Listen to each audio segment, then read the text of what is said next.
Hello and welcome to today's meeting of Democrats of Greater Tucson. My name is Larry Bodine. I'm the president and I will be your host today. Now, let's turn to our speaker. Kris Mayes is an attorney and professor who served for 7 years on the Arizona Corporation Commission. Today, she is running to be the Arizona Attorney General in 2022. She is running to address several issues, including climate change, protecting voting rights, protecting reproductive rights, and addressing elder abuse. Back in the day, I just learned that she was a baby reporter. She covered the legislature as a news reporter, and then she went on after that to work as Janet Napolitano's press secretary in her 2022 campaign. During her time on the Corporation Commission, Kris worked to preserve Arizona's increasingly threatened water resources. In fact, she supervised one of the largest expansions of utility water conservation programs in state history. Kris is a Prescott native, and she's known for her consumer work, particularly involving climate change and energy efficiency. And in fact, Kris serves as the director of the Arizona State University's Energy Policy Innovation Council. And she teaches energy law at ASU, which is where she earned her law degree in 2003. And with that, Kris, the floor is yours. Thank you, Larry. It is so great to be with you. And wow, what a terrific turnout. And it's so wonderful to see all of your faces and to see so many good friends of mine, so many good friends who I've met over the years, and some very brilliant policymakers and thinkers in the great state of ours. I am Kris Mayes, and I am running for Attorney General. And I want to talk about some of the critical issues that facing our state and some of the reasons that I'm running for AG. But before I do that, I just want to thank you. I mean, without you, our campaigns, especially these statewide campaigns, would absolutely not be possible. And I know how hard you're working. I know how, to help collect signatures and contributions and knock on doors. I know how hard you're going to work in the future for all of your great candidates for statewide office this year and legislative council. So first, from the bottom of my heart, thank you. I've run 2 statewide campaigns before, as Larry mentioned, as a corporation commissioner, and I know how hard this work is, and it absolutely could not be possible without you. But Larry did a really good job of running through my bio. But just a few other little tidbits about me and my background and what I think makes me your best choice for Attorney General this year, and the person who can actually get this over the line for us, because it is absolutely critical that we win the Attorney General's office this year for a whole host of reasons that I'm going to talk about. But look, I did serve 2 terms on the Corporation Commission in the 2000s. I passed Arizona's first renewable energy standard and our first energy efficiency standard. Those standards are saving Arizona ratepayers more than $10 billion with a B, saving tens of millions of gallons of water for the state of Arizona, preventing enormous amounts of CO2 and other emissions. I also oversaw the largest expansion of water conservation programs in Arizona history across our 350 private water companies. And as you know, I built a record on the Corporation Commission as a consumer champion. Look, I was tough on the utilities. I was tough on APS and TEP.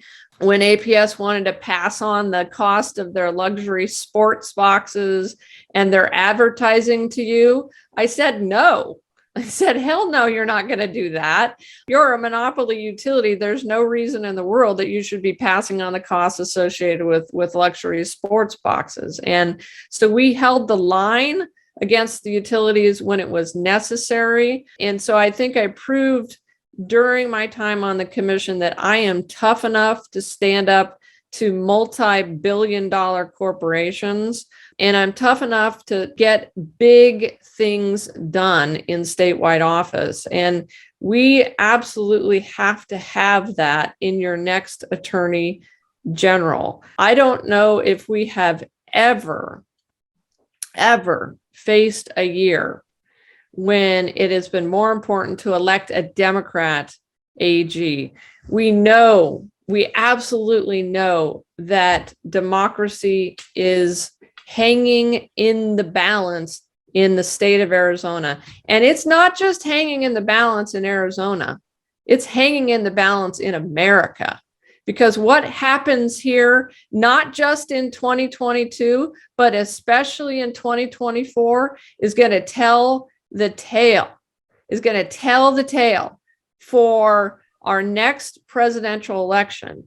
And we know that the Republican Party is in a full-fledged, full-on attack mode against our democracy.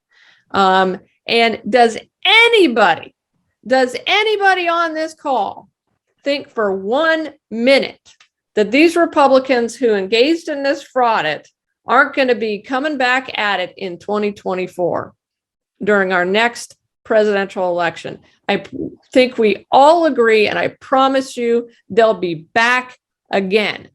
And what we have to have in 2024, and that means in 2022, is a Democratic Attorney General with the strength and the resolve to stand up to Republicans when they engage in illegal activity and to sue them when they do it. And that's why we have to have an AG. We have to have this office because we have to have an attorney general who will sue them when they engage in illegal activity. I mean, my goodness, they sent these Republicans in the Senate through the cyber ninjas, sent voter data to a cabin in Montana, right? A cabin in Montana. We have a current attorney general, Mark Brnovich, who sat by and did nothing while they were sending voter data to Montana. We have an attorney general, thank goodness he is termed out. This is an open seat, which makes it doable for us. But we have an attorney general in Brnovich who threatened to defund Maricopa County when Maricopa County Sheriff Paul Penzone refused to turn over the servers to the cyber ninjas because it had critical data that would have compromised law enforcement in Maricopa County. He refused to turn over their servers. And you know what this Republican attorney general did? He threatened to sue the county and defund Maricopa County from its state share of revenues. Now, who's trying to defund the police around here? It's the Republicans who are trying to defund our critical services and our law enforcement, right? That's who's trying to do that. So, we absolutely know that it is the Republican Party who is engaged in a full-on attack on democracy. We also know that Brnovich sat by and did not a thing when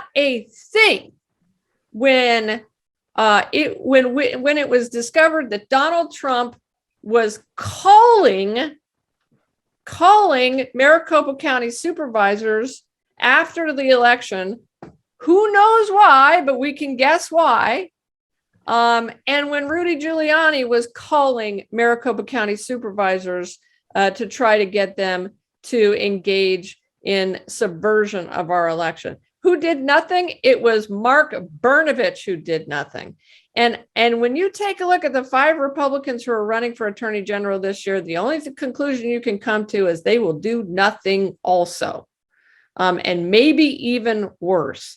So we know that we have to protect our democracy in Arizona, and that starts in 2022.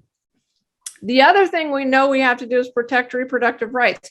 We are talking together today at the very moment that the United States Supreme Court is taking oral arguments on the Texas abortion case, right? They are literally taking oral arguments right now, or they were this morning, on the Texas case.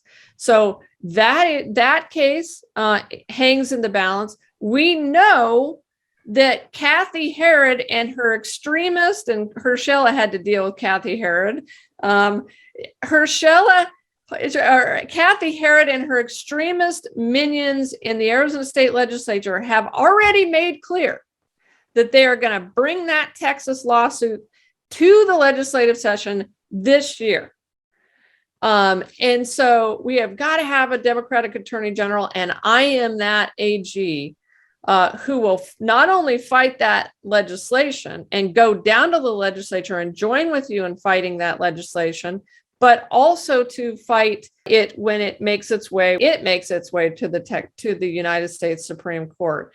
And there's the Mississippi bill as well. We know that the onslaught against reproductive rights is going to be ongoing, and it will occur every year from here till who knows how long.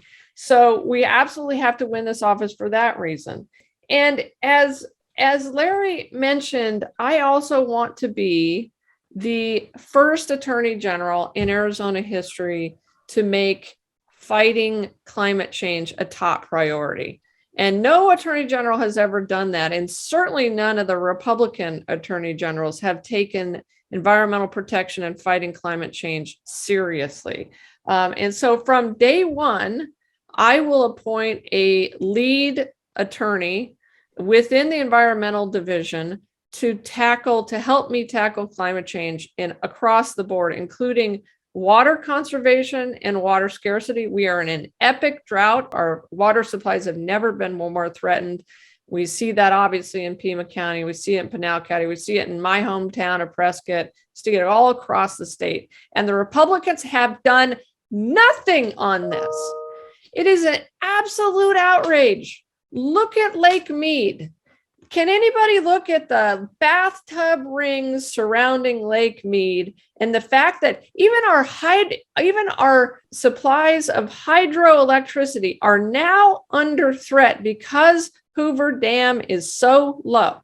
And yet the Republicans have spent the last 5 years doing nothing about this and think that we don't need a Democratic Attorney General. We absolutely have to have one. So I will be the first Attorney General to make tackling climate change a top priority. We have an Attorney General in Brnovich who has literally done nothing to tackle the epidemic of elder abuse that our state is facing. Literally nothing.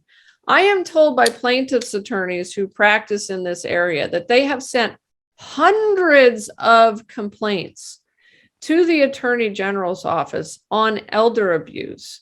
And this AG, this Republican AG, has done nothing about that. How is it possible that we could see so few prosecutions coming out of the Attorney General's office on elder abuse when we have a massively expanding elderly population and a virtually unregulated set of long-term care facilities? I mean, the regulations just don't exist.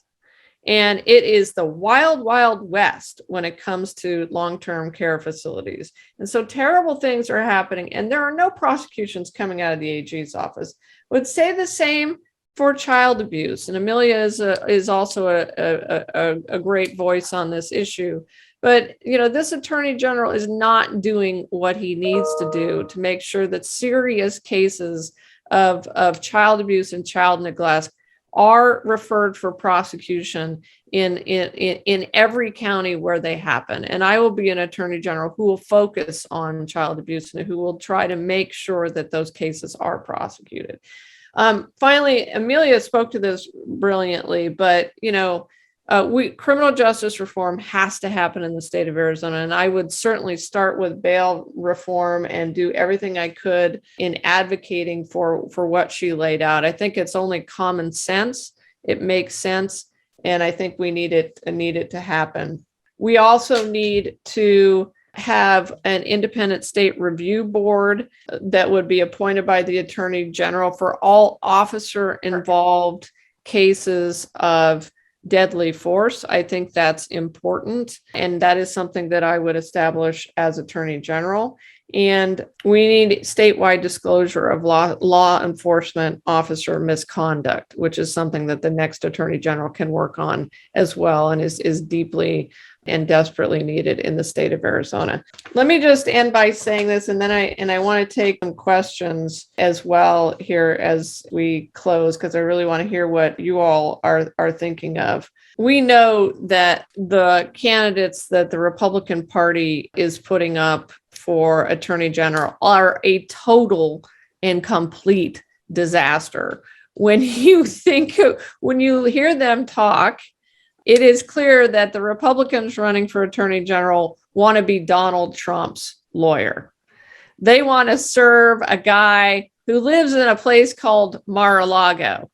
I want to serve as the people's lawyer, the lawyer for the people of Arizona. I want to serve the people in Prescott and Peoria and Phoenix and Pima County and Patagonia and Sierra Vista and Lake Havasu. That's who I want to serve. And it is long past time that we had an Attorney General who was focused on the state of Arizona rather than his own political ambitions and turning the AG's office into a mini federalist society. So thank you all for allowing me to be here. I really, really appreciate it, and looking forward to having a conversation with you. Thanks very much, Kris. Let's turn to you, Lillian Fox. I've really liked some of the prior Democratic candidates for Attorney General. Brnovich is a disaster. He's always been a disaster. Two of the prior TUSD board members tried to get him to follow up on some serious legal issues in TUSD. They could never get it to happen. Why do our good candidates lose to a jerk like Brnovich? Lillian, we have had some really good candidates. I mean, Felicia Rodolini, followed by January Contreras. They were both amazing candidates. Look, I think that they happened to be running in a time when Arizona had not quite shifted enough into purple territory. You know, in the case of Felicia, she was just running in a terrible year. I think that was 2014, if I'm not mistaken. In January, I will tell you, she came within, I think, 2.5 to 3 points of beating Brnovich. And keep in mind, that's pretty good. She was up against an incumbent. She was up against an incumbent Attorney General, and she came within almost 3 points of beating him. And so I think that, you know, we've done with your help, we've almost got it over the line. And here's what I'll tell you about me. Look, I think I do give us a better chance than in the past for a couple reasons. Number one, I've run statewide before and I've won statewide before. And I'm the only candidate for running for Attorney General who has won a statewide office. I'm also from Yavapai County. So I do have a base in a pretty red part of the state, right? And my plan is to pick off some moderate Republicans, as many moderate Republicans as remain in the state of Arizona. There may not be that many anymore. And a lot of independents, right? Because the way we win as Democrats statewide is we have to excite Democrats to get out and vote. And we have to win independent voters. And there are, as you all know, there are a lot of independent voters out there. And one of the things I'm proudest of during my time as a commissioner, in addition to all the things we were able to get done, again, with a bipartisan commission, was that I was always one of the top vote getters. So when I was on the ballot with John McCain, I was the second highest vote getter on the ballot, second to John McCain, which meant that a lot of independent voters voted for me.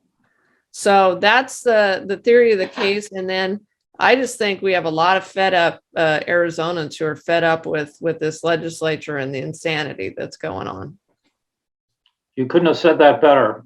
Let's turn to Russell Lowe's. Russell, go ahead and unmute and ask your question. Hi, Russell. Hi, Kris. I just want to tell everybody that when I attended a number of the hearings while Kris was the chair of the Corporation Commission, And if you've ever been to Barnum Bailey's three-ring circus, Kris was the three-ring circus leader. But I do want to ask about the energy aspect or the global warming aspect. Yeah, what are the areas that you would like to focus on? Great question. In a couple of ways that I think the next Attorney General, i.e. me, can help with this. Number one, certainly I believe CCAs are legal. And to the degree that I am asked whether they are legal, I will opine on that. And so CCAs, I mean, they're, obviously there will be those, including the utilities, who will fight that because it gives cities the opportunities to aggregate their load and to do more utility scale renewable energy projects that serve cities like, say, for instance, Tucson wanted to do that. I believe that is legal. Number two, the next Attorney General, and maybe even this one, unfortunately, is going to be asked to opine on the constitutionality of the clean energy rules that the current commission, led by Sandra Kennedy and Anna Tovar, with a Republican vote, Jim O'Connor, they are about to pass some very sweeping clean energy rules. I'm worried that Brnovich is not going to certify those. If those land on my desk, I will tell you they are constitutional and they will be approved. That's another reason to elect a Democratic Attorney General. We could have an AG in the form of Brnovich who may not approve those rules, which would be catastrophic. Those are really good rules that, because we got Anna Tovar elected, along with Sandra Kennedy, and let's get a third Democrat elected to the Corporation Commission in Lauren Kuby, then we can definitely protect that, but got to have an AG who will enforce those. Finally, I want to work on clean air. And we know that we have a huge non-attainment ozone problem in multiple counties throughout Arizona, especially Maricopa, but possibly also Pima, certainly Yuma. We have got to work on that, and that's something as AG that I would do. Finally, on water, I will be aggressive in intervening in the Colorado River negotiations going forward. This AG has done virtually nothing on that. Michael Bryan has some questions. Go ahead, Michael. Yeah, actually, we have a question from the chat here from AJ Flick. Would like to know, what is your stance on capital punishment and any thoughts you might have on Ducey and Brnovich's push to speed up executions in the state? And, well, just generally, what would you do as Attorney General regarding capital punishment? Well, I mean, I think this is another example of what a disaster Brnovich and Ducey have been. I mean, look, the fact of the matter is that we have both a governor and attorney general. It almost escapes believability, but they have attempted to politicize the death penalty to the degree that they were willing to try to speed up executions. They were willing to, they botched executions. They were willing to order lethal injection drugs or lethal drugs that had the wrong half-life, and then wanted to bring back gas chambers. I mean, it's unbelievable, really. And so I think what we have to do is put a pause on executions and understand what is happening, both inside the Department of Corrections and inside the Attorney General's office, and then come to some conclusions after that process. So I would lead that process going forward and really try to get a handle on this. The death penalty is currently the law of the state, but the very first thing we have to do to better understand that and where to go with that as a state is to understand what is happening inside these two institutions on these issues. Kris, a follow-up on that. Are you following Laura Conover here in Pima County, and do you have thoughts on what she's done around the death penalty? What I would say about that is I'm looking forward with meeting with her and talking to her about that. We'll make sure she's out to you. Relatively new. So I'm looking forward to that. Okay, we have a question all the way from New York City, and that is Lynn Shapiro. Go ahead, Lynn, and ask your question. I just want to say how impressed I am with Kris. She reminds me of a young Hillary Clinton, and I just see you going places with our venerable AG of Massachusetts, Maura Healey. Yeah, But I mean, you sound like and you have the intellectual firepower. And I just want to say, I'm just really galvanized. Thank you, Lynn. And that's such an honor for you to say that about me. I appreciate that.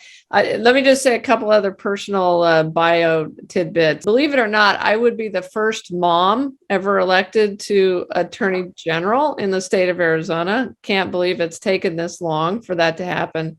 I would also be the first openly gay Attorney General in Arizona and only the third in the country, including Maura. So thank you for those kind words, Lynn. I appreciate it. The national press should start covering. We've got a question from our board members, Susie Anderson. Susie, go right ahead. Thank you. It's really great to listen to your comments, Kris. In the paper yesterday, in our Daily Star, they talked about a regional network of getting together with all of the electric companies. And I was not aware that the electric companies have a monopoly in each city. I think Tucson Electric is trying to do better. But what do you think about the possibility of getting all of those companies together to form a more stable network for the power grid over a wider region and to deliver cost-effective power all over the area? You are correct that Tucson Electric Power Company, APS, SRP, Unisource Electric, Unisource Natural Gas, they all have what's called they have a monopoly service territory. TEP is in your area. They have those what's called CCNNs, those service areas. What I think needs to happen, and where I think your question kind of goes, is we need to make sure that the utilities are serving, number one, that they're serving customers in the way that customers want to be served. So they need to be doing a better job of helping customers go solar, do energy efficiency, especially low to moderate income communities. We could do, especially with the Biden administration, what's about to be passed is epic from the standpoint of energy and clean energy. We need to be making sure that as many of those dollars that is about to be passed through reconciliation go to low to moderate income and equity communities. And the utilities have to play a part in that. The other thing they have to do, and this really kind of goes to more to APS than any other utility, that is two things, if you'll allow me. Number one, on the Navajo Nation, we still have 15,000 homes that have never been electrified. Never. We have 70% of all the homes in America that are unelectrified are on the Navajo Nation in the state of Arizona. It is a historic injustice that has to be righted now. And that's one of the things that I do at ASU. I'm working with the Navajo Nation, and I just helped President Nez negotiate a deal with APS that would start the process of some of that electrification. We negotiated a package that's worth north of $200 million, and APS agreed to buy 600 megawatts of renewables from the Navajo Nation and start this electrification process of homes. But shame on Arizona and shame on these utilities for never electrifying homes that literally sit in the shadows of the extra high voltage transmission lines and power plants that have served Phoenix and Tucson and have allowed us to prosper for decades. We would not be who we are as a state if it weren't for the Navajo Nation and the fact that they allowed those coal plants to sit on their land, pollute their air, use their water, use their labor, and still 15,000 of their homes have never been electrified. Shame, shame, shame. So that has to change. And that's something that I know the commission, especially if we get a third Democrat, if you think of nothing else when you're voting and talking to your neighbors, think about this issue. If we get one more Democrat elected, we can solve that problem. We can solve that injustice. And quite frankly, the last thing, and I'll say on that issue, which such good, I get really super passionate about this stuff too. But we have a lot of communities throughout Arizona who are about to get walloped by the fact that the coal plants are shutting down, and which is a good thing from an environmental standpoint. We have the Cholla Power Plant, Four Corners, Navajo Generating Station, and the Coronado Generating Station, all in northeastern Arizona, that are about to shut down over the next, and maybe even Springerville too, which serves you guys. So Springerville serves Tucson. One of the biggest coal plants in Arizona, in America for that matter, serves Tucson. And that's going to be shut down over 10 years. But what we have to do is not leave these communities behind. We cannot just walk away and let these utilities wash their hands of these communities. We have to be providing just energy transition assistance, whether that's funding, whether that's renewable energy purchases, whether that's job training for the coal workers and the coal mine workers. We're not going to let these utilities walk away from them. And I will work on that as Attorney General as well. Mike Bryan, back to you. First, I'd like to ask my own question. On your website, one of the things you emphasize is consumer protection. I'd like to hear your plans as Attorney General for enhancing that office's role in consumer protection. What are your plans?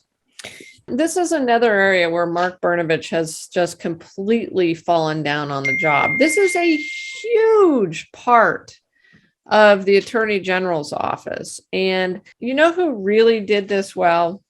It was Grant Woods. Grant Woods, who was my campaign chairman, who just passed away, was enormous. Obviously, it was when he was a Republican, but despite the fact that he was a Republican back then, he actually was the Attorney General who established the environmental division of the AG's office. Who knew, right? And he also was a huge consumer champion. And that is what I want to restore to the AG's office.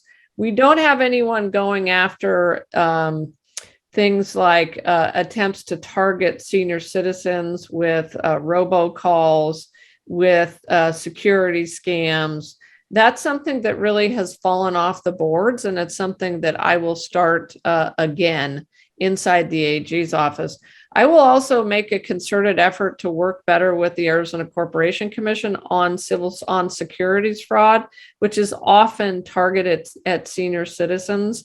And so we're going to do a much better job when I'm AG of targeting consumer fraud, because it's a huge growing problem, especially as it targets the elderly. The other thing that really isn't being worked on, Mike, in Arizona, and it should be, is cybersecurity.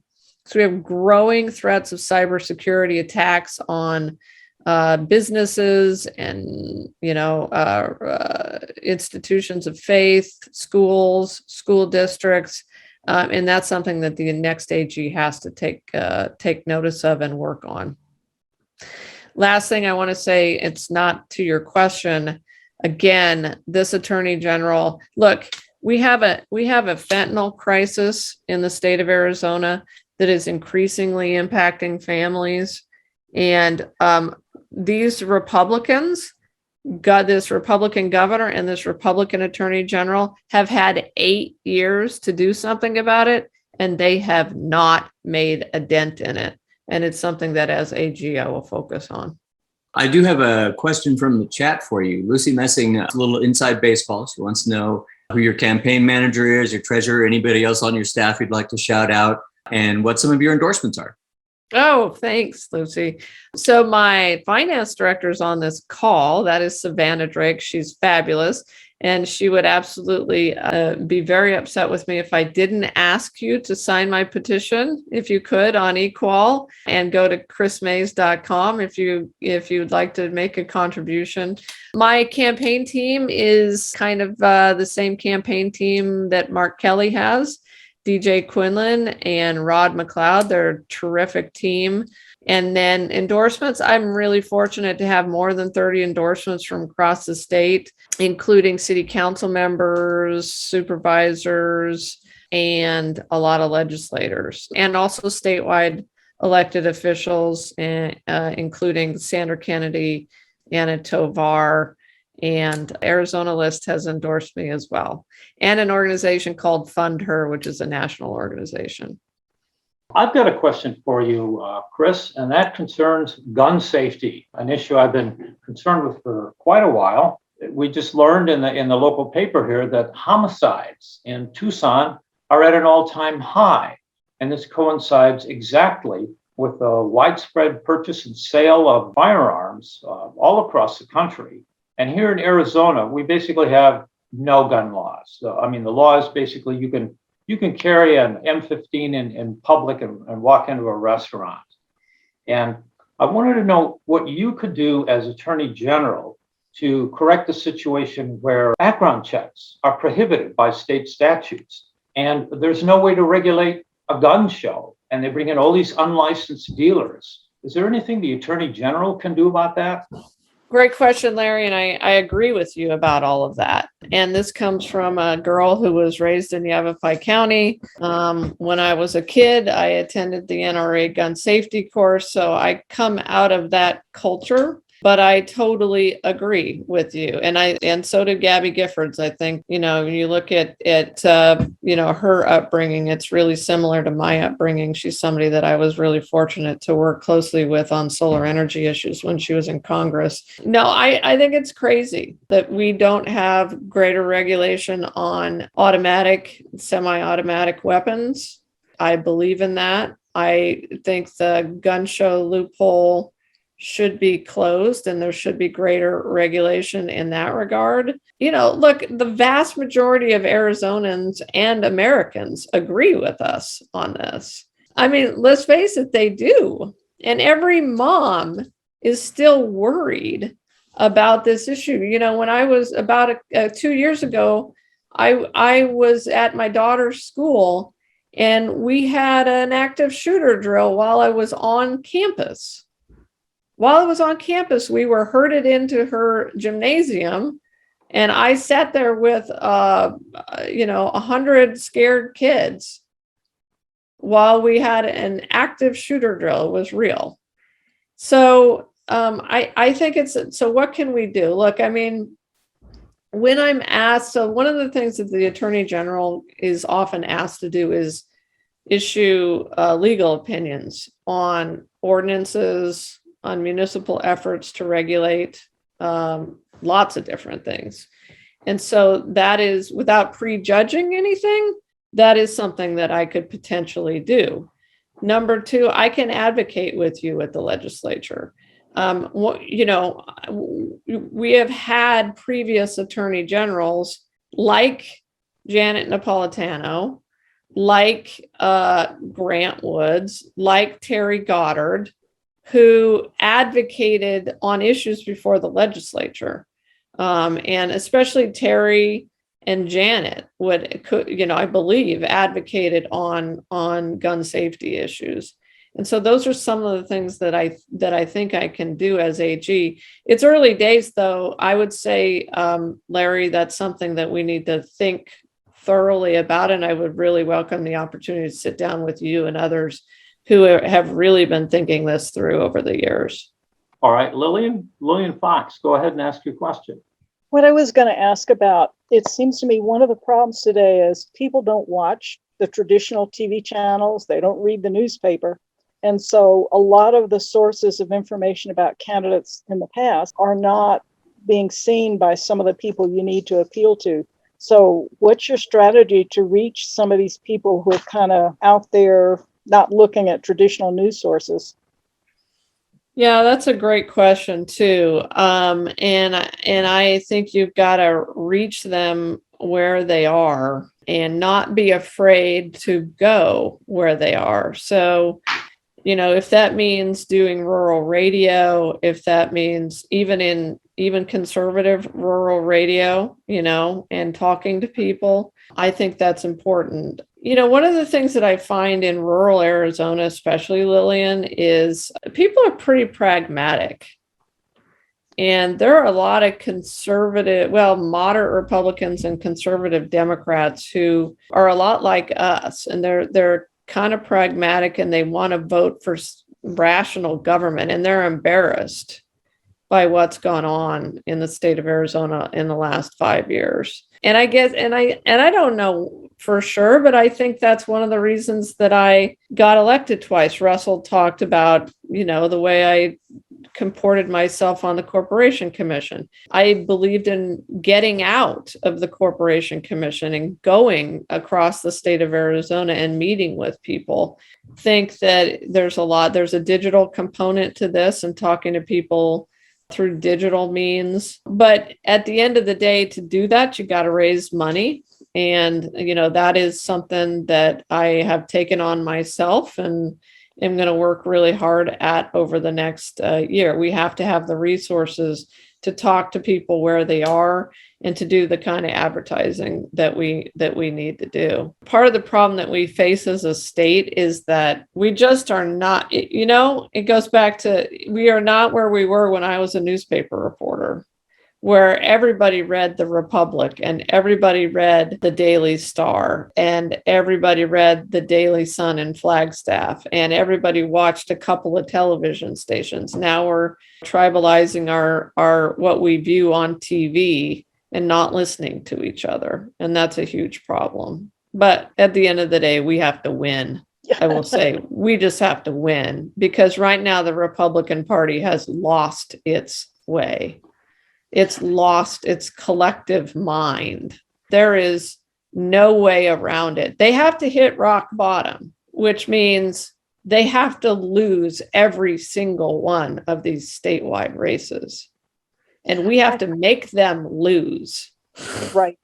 I think you're right about getting on some of the conservative radio stations, because a couple of the conservative talk show hosts here are decent interviewers. They will let people they have come in get their points out and say what they have to say. They don't act as blockers. They really are good interviewers, even though personal positions are weird. And I guess that's what I would tell you about me. I'm not going to be one of these politicians who hides. I'm not doing this so that I can hide from anyone. Why would I do this if I didn't want to talk to people? And I know that people think that's, you're taking risks and you're taking chances. I'm not doing this to hide. I'm doing this to go out and talk to the people of Arizona. And and win or lose, at least we will have done that. And we will have put up a fight for the people of Arizona. Well, Kris, we only have a few minutes left, and I was wondering if you could conclude our meeting by telling us how we can support you, how, if people are interested, how they can volunteer for you, and how people can find out about you. Oh, thank you, Larry, for that opportunity. So as I mentioned, I think it might even be on my little screen here, but you can go to krismays.com, which is my website, and sign up. I think you can sign up to volunteer, or if it's not up yet, you can always email me at just kris@krismays.com. That's my direct email address. Cell phone number is 602-757-7434. Twitter is @KrisMays. You can go there. You can sign the equal petitions. We've got to get every statewide candidate has to get, I think, north of 6,000 signatures, really probably more like 10,000 signatures to be safe. It's a little I'll admit it's a little challenging. We're going to get there. But when we're not doing in-person meetings, it's just harder to get signatures than it is when we're doing in-person meetings. So if you can urge people to sign those petitions, we're trying to make sure we also get all of our paper petitions to the Democratic offices. And if you want to carry petitions, we can mail them or email them to you. Down the road, I would love your help volunteering, knocking on doors. This year, we have to knock on doors. And one thing that I know that Sandra Kennedy and Lauren Kuby talk about this as well. We've got to make sure that we don't stop voting at Mark Kelly and the top of the ticket. And we need to go all the way down the ballot, or even start at the bottom of the ballot and urge people to vote bottom up, right? Because I think that's one of the things that happened in 2020 is people, especially with the Corporation Commission race, we just stopped. And we've got to go all the way down the ballot. I will tell you, I think that's one thing that the Republicans do really well is they vote all the way down the ballot. And Herschella probably is shaking her head. Yes, they're really good at that. And we got to get better at that and stick with Democrats, stick with Democratic candidates for sure. Since we do have some announcements, let's get started with Lee Aziz. You had something to tell us about the Education Caucus. Thank you, Larry. Yes, we're having our regular monthly meeting this Thursday via Zoom, of course. We had been struggling to become an education council with the ADP. It seems it turned out, unfortunately, that our application, or actually our resubmission of application, was sent by regular U.S. mail to the office that burned. So they've been having to do it electronically. Hopefully I'll have some better news next time. Anyway, if you're interested in that sort of thing and about education and education in the state of Arizona, please check us out. Thank you. Thank you, Lee. Kathy, take it away. Tell us about why people should belong to DGT. Hello, everybody. I don't know if all of you are members of DGT, but if you're not, you should be. We are definitely the with it crowd. Hopefully you were with us last time on our Drinking Democratically. And I know we'll hear more about the next time for our November date for Drinking Democratically. It's only $20 and you can go to the dgt.org and click on join and it's there. And I know, Kris, you're going to be joining real soon, and we want to thank you for coming and speaking with us. It's a good reason to be a member. We have good speakers.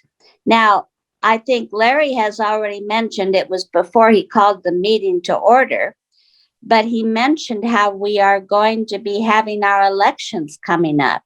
You got to be a member if you want to be on the board.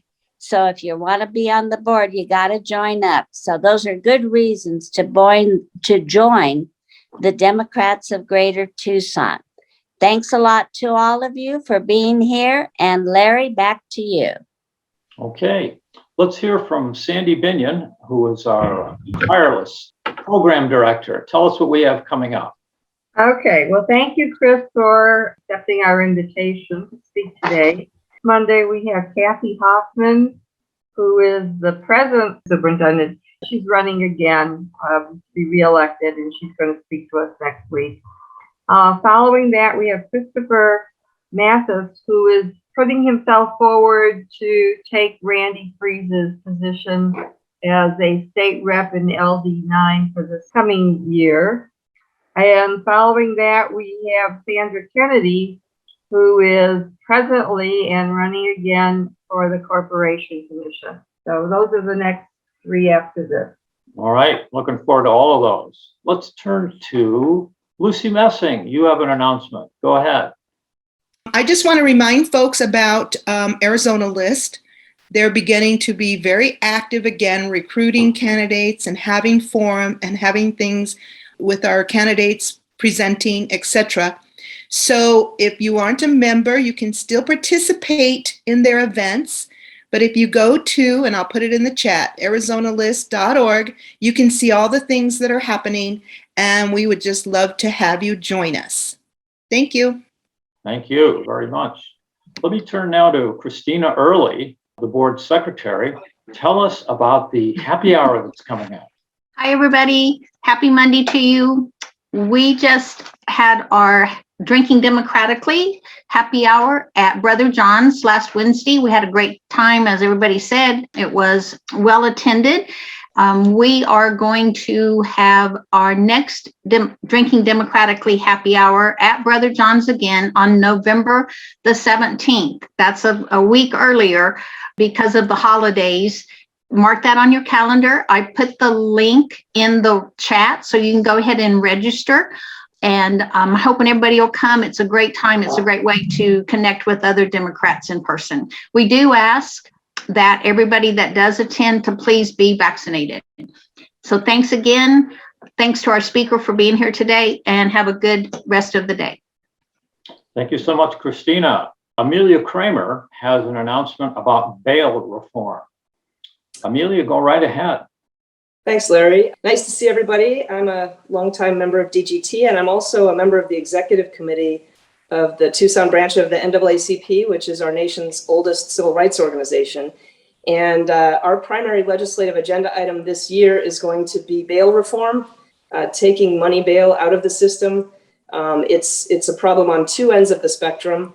Number one, it allows people to pay money or have benefactors pay money on their behalf to get them out of jail, even if they have been accused of very violent crimes and have a history of having been convicted of violent crimes. And we just had a DEA agent murdered in Tucson by someone who was able to get out of jail in just such that way because probably the cartel he was working with paid his bail to get him out of jail. On the other end of the spectrum, we have many, many, many more people who are arrested on low-level crimes like shoplifting, trespassing, failing to appear for court hearings, who are unable to pay bail because they live in poverty and do not have benefactors.